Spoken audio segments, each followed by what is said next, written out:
My reaction during the closing credits of Andor Episode 11. What? Oh, my hopes and dreams.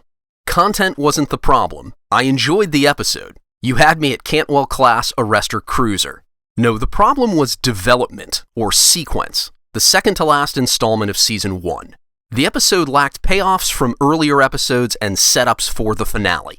Andor, you worry me. You're wobbling and your nose is down on final approach. My advice? A little less conversation, more action. Welcome to Galactic Initiative. I'm your host, Jeff, and in this video I will intersperse praise and criticism. I wanted more Luthen and Saw, more Skarsgård and Whitaker, and the show delivered. These two actors, wow. Their performances are engrossing for tension, cleverness, and dark humor. I would watch their characters at the DMV for 3 hours. Combine great performances with competent writing and direction, repeat. Of Andor's faults, bad acting isn't one. Learn from experience, Lucasfilm. Speaking of, like you, I've been informed of negligible views and a cable TV release. Is Andor failing? Yes, to an extent. No one asked for the series. However, like Solo, Andor might be a victim of its lousy predecessors. Complete the following analogy. The Last Jedi is to Solo as blank is to Andor. Feel free to choose The Bad Batch, The Book of Boba Fett, or Obi-Wan Kenobi. Maybe all three. Back to business. If Anto Kreegyr meant something to viewers, the stakes would have been even higher. I decry the former Separatist's lack of screen time. Why not feature him with Luthen in an early episode? Introduce a capable, sincere, and well-intentioned individual, so the potential sacrifice would affect audiences later. Cause conflicting emotions with Luthen's difficult choice. If the producers felt constrained, I could have freed time for Kreegyr by cutting Cyril eating cereal, Mon complaining to Vel, and Table 5 assembling fidget spinners.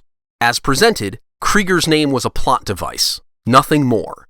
Show, don't tell.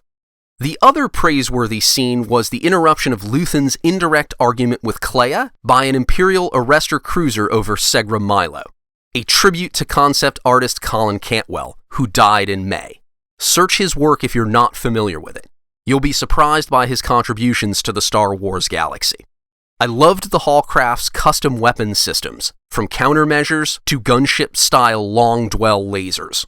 The combat was a welcome change of pace. Though I appreciated its character development, the series would have benefited considerably from more action. The cruiser encounter had the best Star Wars vibe of the entire season.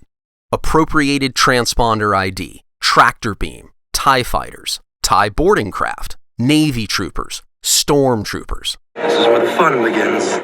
I hope the final episode is packed with such excitement. Nice to meet Corellians.